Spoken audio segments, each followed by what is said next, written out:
What's going on, everybody? It's your boy C-Zar, and we are talking about Kaspa today, KAS USD. It is the 23rd day of February, and here we are sitting at roughly 3 cents. I want to talk about Kaspa today, not to go over the fundamentals, not to tell you what kind of project it is, but to give price predictions, technical analysis, and an overall forecast of what my expectations are over the coming days, weeks, and months. If that sounds good to you, hit the like button, subscribe. Thank you all for being here. If you're looking for a fundamental video, if you're looking for somebody to tell you what Kaspa is, what Kaspa does, the technological benefits or implementations that could be used there, this is not the video for you. This is not a fundamental video. I'm assuming in the doldrums of the bear market for Kaspa and the Bitcoin bear market as well, I'm assuming the people who are interested are probably not people who are looking for the fundamentals. Most of you probably are aware, again, right? So let's get into it. Let's talk about the TA right now, and then we'll move from there. Kaspa, first and foremost, is a very unique kind of crypto, right? As far as its price action goes, let alone as far as the fundamentals go. But it's unique because for the average cryptocurrency, I shouldn't even say for the average cryptocurrency. Let's do this in two parts. For Bitcoin, the bear market ended here, right? And maybe even a little bit later than that. Probably ended about here.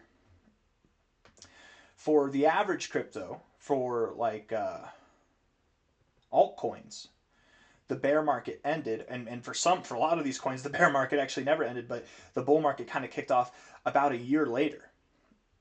So Bitcoin's bear market ended here, altcoin bull market kind of kicked off here, and it was a very weak bull market in itself. Kaspa's bull market started, it actually even started before this month here. It started 5 months before this month here. So Kaspa had a bull run for over a year, like a year and a half, while Bitcoin was in a bear market. Kaspa, an altcoin, a low market cap altcoin at the time, was in a bull run before the majority of altcoins even found their bear market lows, and a lot are still in a perpetual bear market, right? And then Kaspa stopped its bull market here, or maybe even here. You've been in a crab market this whole time. This is when everything else was really starting to rip and starting to come to life. And I say really starting to rip. It was a very weak cycle, weak season, but still. And Kaspa has now been in a bear market longer, actually, than the average crypto. Most cryptos, Bitcoin included, started their bear market in September or October of 2025, whereas Kaspa notably started its bear market here.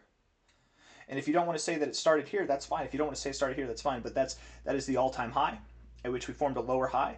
I would say this downward trend technically then started there or there, whatever you want to say. December 2024, July 2024, however you want to phrase it, whatever. But you've been in a downtrend for about a year and a half, if not at least something around a year and a quarter. I've been in crypto since 2015. That doesn't mean that I know everything. All that means is I have experience. And in my experience, since 2015, the average altcoins that remain relevant, that have relevance, that see higher highs cycle after cycle, they don't see bear markets that typically last longer than a year. Now, here's the weird thing. Bitcoin and the rest of crypto is in a bear market. It's not really common for a crypto to pump while everything else is in a bear market, but Kaspa has done that before. It's also not common for cryptos to dump while things are in a bull market, but Kaspa has done that before. So the idea that I'm promoting here is that, first and foremost, we are in a bear market, but secondly, the question that I'm trying to get to, the grand question is, are we at the end of it? Or are we very near the end of it? Is it possible that crypto, the rest of crypto, is still in the beginnings or maybe even the midpoint of a bear market and have a lot to go from both a price and a time perspective, and that Kaspa is more at the end of its bear market? I think it's possible. I think with what we've seen, it's possible. And again, if not, then that would imply Kaspa continues to move down with the rest of the markets. That would imply Kaspa is going through one hell of a bear market, you guys, and that can happen. It can be longer than a year. It could be, we're at probably about a year and a half by the way that I would define it, but it could be 2 years. It could be longer. You never know. But I do believe what we're going to see is a move up. What we're going to see is a move up. Most cryptos also, again, this doesn't mean that I'm an expert. This doesn't mean that I know what I'm talking about or that I'm a guru, but I have experience. I've been in crypto for over 10 years at this point, like 10 and a half years. Typically, after a year of a bear market, the average cryptocurrency has dropped more than 90%. The scam wick here from October 10th, okay, yes, you did drop more than 90%. But if we take that scam wick out of context, really, you've only dropped 87.9%. That's impressive. And it was about a year and a half, guys. That's actually impressive. I know that sounds bad. You dropped 87.9% in a year and a half, and you're saying that's impressive. It is. For an altcoin, for its first bear market, it actually is very uncommon to drop less than 90%, especially with a year and a half of bear market. That's crazy. It's a very slow, methodical drop. The structure, in my opinion, seems to be not chaotic, not sporadic, but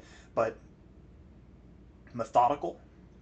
And I think with that methodical structure, we will find a methodical low, something that makes sense, and we are soon to start its next bull cycle, in a cycle in which I think Kaspa will see new highs. The question is, where is the low? Is this the low? So let's try to identify that, okay? I want to start off on the short-term stuff, just so we can get an idea of what's going to go on over the coming days, but then we'll zoom back out to the daily and the weekly stuff and get an idea, again, of this kind of macro stuff, okay? So 1 hour time frame. We'll put the macro stuff on pause for now. We'll go to the short-term stuff. 1 hour time frame. Come here, Mufasa. This is Mufasa. Well, you can't see him, but maybe if I do this. Let's see. Come here, Mufasa. Let's see. There we go. Yeah. Oh, he's such a good boy. He is a good boy. He's a killer, though, guys. Like this one's a killer. Man, oh man. I mean, can you see it in his eyes? Come here. Let's see. His eyes are blocked. Let's see. Come here, Mufasa. Mufasa. He's really like a cat. He doesn't listen. My other cat, Rafiki, he's like, okay, look, you see his eyes? Can you see his eyes? Look at him. Look at him. There's something not right with those eyes, man. He loves me. If I was the size of a chew toy, he would love me to pieces. Literally, whenever I first had them, I was living in a house with like my best friends. We were all roommates. He and his brother, my other cat, Rafiki, they would leave a graveyard of mice in our backyard. It was great, like, bro, like torn in half, guts, brains, livers, everything. He something's not right with him. But that's natural for them, right? Like, they're supposed to do stuff like that to mice. Anyways, I don't know. Hit that like button, subscribe if you like cats. Or if you want me to move on. Let's move on, okay? I see you hitting the like button to move on, so we'll move on. But, man, he's such a good boy. He's such a good boy. Oh, man. Cats are crazy creatures, man. But they're very sweet. Anyways, 1 hour time frame. I'm talking about them being murderous beings, and I'm like, but they're very sweet. The 1 hour time frame is neutral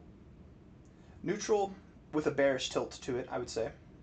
Stochastics, MACD are all kind of bearish. So the idea here at 3 cents moving down, I could see it happening. I could really see it happening. 4 hour time frame here, yeah, it makes sense, right? What you're doing is you're kind of in like this lower low, lower high dynamic. You had this flat point. It almost looked like an inverse head and shoulders pattern, right? And it's a flopped pattern. I don't think that finding resistance at that prior area of support like you just did, I don't think that that's a good sign. So yes, you probably do go lower. Does that mean that you go below this low? Not necessarily. It doesn't actually even mean that you go below this low, though I would expect that we do go below this low. I want to throw a fib on there, and then I want to move on to the indicators. Yeah, so what you're doing here is classic. It's typical, okay? Rejected the 236. You used to find support at the 382, but now you've broken through it, okay? Found some support at the 382. You couldn't get to the 236, so you're stair-stepping down. Now you're finding resistance at the 382 where you once found support. The next fib that you found support on once before, now you're finding resistance there. You're further stair-stepping down. You're finding support at the 0.5 now, so what's the next goal? Next goal would be to the golden ratio, and then you find resistance at the 0.5. Continue this stair-stepping down, right? And then you probably continue to go down. What I'm saying here is likely, at a minimum, your low would come in at about 2.84 to 2.78 cents, somewhere here. Likely, this would be the area that you find your low. If you bounce from there, and you get above this high, there's a solid chance that's the low and that you're on a path to recovery.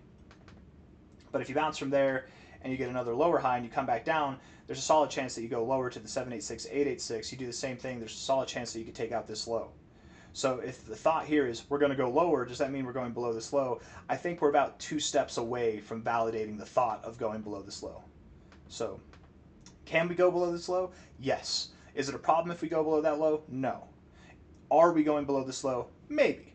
Maybe we form a higher low. Maybe it's a double bottom. Maybe it's a lower low. But I definitely do believe that this is not the low. I definitely do believe that something around 2.84 to 2.78 cents makes more sense than this does. And that can be a momentary low. We find resistance and we keep coming down. So just because we bounce here doesn't mean we're out of the woods yet, okay? We're out of the woods from a fib perspective. We are out of the woods when we get a 2 4-hour time frames in a row, 2 4-hour candles in a row to close above this red line here, or preferably a daily candle. That red line is at 3.23 cents. That should be easy to remember. 0.0323. There you go. Close above there for 2 4-hour candles in a row, or a daily time frame. And then at that point, whatever low you have, it could be this low, it could be any low, it could be all the way down here. I don't know. Whatever low you have is validated. It's vindicated. Okay. By the way of the fibs.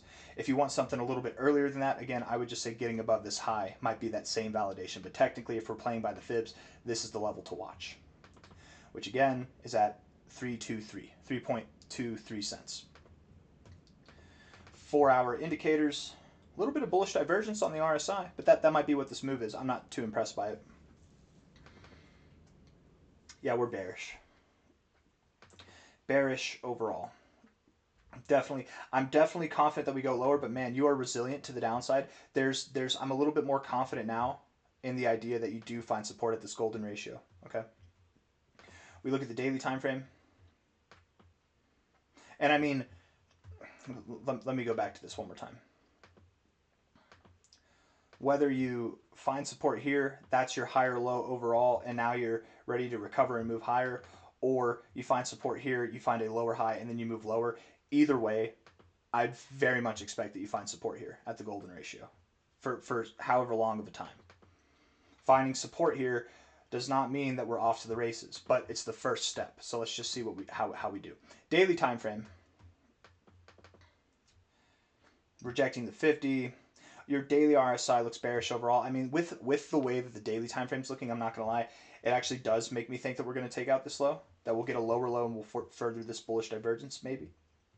Stochastics are about to get oversold. We typically see that come in line with a break of a range. We're kind of in this range right now. I mean, if we're about to break through it, the stochastics get oversold. It makes sense. Dying off in bullish momentum. If we cross red, and it's just a little bit red, we could actually form some bullish divergence here with a lower low and a slightly higher low in the MACD, and some bullish divergence with your RSI, and some bullish divergence with your stochastics. So I really wouldn't be afraid to see the price close below this point. So I'm actually going to call for that. I still meant what I said a second ago. I still meant what I said, but the daily indicators give me a whole different dynamic, a different look. I very much believe that you find support at the golden ratio.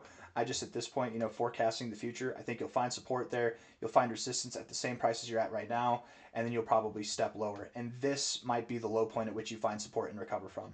If not there, you could persist lower, and the lowest price that I'd give you would be about 2.28 cents to 2 cents itself. If you guys hear my daughter crying, she's just waking up and she wants me to go pick her up. I'm going to get her in a second. She's 4. She's okay. She heard me talking about her, so she's like, okay, I'm going to calm down now. And anyways, that would be the lowest that I could see us going, would be somewhere in this range. I'm not there yet, but I am under the impression that we do see something around 2.7 cents or lower at some point for Kaspa. I'm gonna go pick her up, but hit that like button, subscribe. I'm sorry we didn't get to talk about the long-term stuff. I do intend to do that, and we'll probably talk about that soon, okay? Maybe in a few days. Take care. Adios. See you later. Bye-bye.